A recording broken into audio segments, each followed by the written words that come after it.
Засгийн газрын үйл ажиллагаа тогтворчсон ч улсын хурлын үйл ажиллагаа доголдолд орсон хэвээр байна. За учир нь Монгол улсын парламент даргагүйн дээр дэд дарга булган туяаг огцруулах асуудал идэвхтэй ярих болсон. За энэ тохиолдолд шин дарга томилогдох хүртэл улсын хурлын чуулганыг сөрөг хүчний гишүүн пүрэгдорч хахалгаарлсан.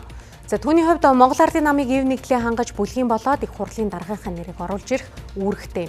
За ингэхдээ улсын хурлын даргаыг томилоход хилэлцүүлэг өрөндөггүй, гишүүдийн саналаар шууд сонгодог. Олонхын салыг авч чадаагүй бол олонхын бүлэг дахин нэр дэвшүүлэх хууль тавьдаг юм байна. За улсын хурлын даргын дэргэдэх зөвлөлөөр тухайн 7 хоногт чуулганаар хилцэх асуудлуудын товыг тогтоодог. Тэгвэл өнөөдрийн төвшөнд цэцгийн шийдвэр гарснаас 7 хоногийн дотор дэд дарга болгон туяад хариуц тооцох асуудлыг авч хилцэх ёстой гэлээ. За түүнчлэн Монгол улсын ерөнхийлөгчийн хоргийг хилцэх ёстой ч өнөөдрийн хүртэл дараалалд оруулаагүй байна. Ерөнхийлөгчийн хориг бол хоёр одоо зүйлийн шийдвэр гаргах байх. Нэгдүгээрх нь бол ерөнхийлөгчийн хоригоо өөрсдөө татах байх. Альсвал одоо хууль зүйн байнгын орон дээр нэгэнт одоо үндсэн хуулийн зэцээр энэ одоо асуудлыг шийдвэрсэн учраас хэлцэх шаардлагагүй гэдэг шууд алах зогсож магадгүй. Тэгвэл үндсэн хуулийн цэцгийн шийдвэр гарсантай холбоотойгоор улсын хурлын 95 дугаар тогтоод тавьсан хоригоо ерөнхийлөгчийн зүгээс буцаан татахаар болжээ. Харин улсын хурлын дэд дарга булган туяад хариуц тооцох асуудлыг сөрөг хүчний олон гишүүдийн зүгээс илэрхийлээд байна. За шаардлагатай гэж үзвэл ардчилсан намаас булган туяаг огцруулах асуудлыг улсын хурлд оруулна гэлээ.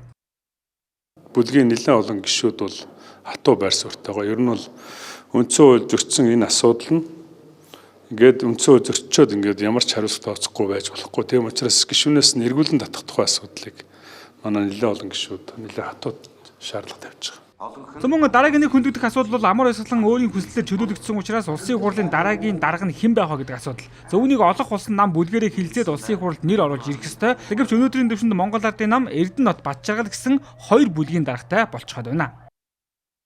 Бүлгийн гишүүд хамтдаа хуралдах ёстой. Тийм учраас бид бүлгийнхээ албан ёсны ээлж туралдааныг хийлээ. Өнөөдөр 5 гишүүн бүлгийнхээ хуралд хүрэлцэн ирж оролцлоо гэдгийг зориуд хэлмээр байна. Цаашид энэ бүлгийг бүрэн бүрэлдэхүүнээр нь хуралдуулах тал дээр тал бүрийн тодорхой санаачлалуудыг гаргаад ажиллаад байгаа гэдгийг зориуд хэлмээр байна. За аль талаас нь хэнийг ч оруулж ирсэн бай ардчилсан нам дэмжих үгүй юу гэдгээс дараагийн улсын хурлын дарга хамаарах болчиход байна. Харин улсын хурлын дэд дарга пүрэгдөржийн зүгээс ардчилсан нам нэгдсэн бүлэггүй байсан үеийг санууллаа. Тэгэхээр өнгөрсөн 4 жилийн хугацаанд бас бид нар яг энэ зовлон эдэлж явсан. Тэгэхээр бид нарыг бол маш их урт хугацаанд бол хоёр талд бүлэгтэй байлгасан. Бас их хөрөгчдийн тоглолт орж ирсэн тал байгаа.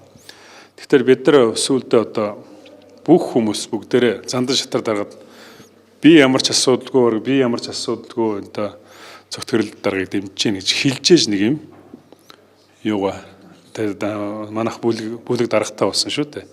Тийм учраас та нар ч бас тухайн үед бас мэдж байгаа.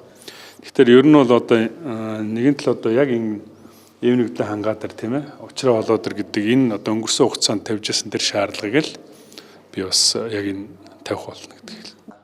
Зэмс Монгол Ардын нам дотроо эв зүгөө олох хүртэл улсын хурал даргагүй сөрөг хүчнээс томилогдсон дэд дарга пүрэгдөрж чуулганы үйл ажиллагааг ахалсаар явах нөхцөл харагдаж байна.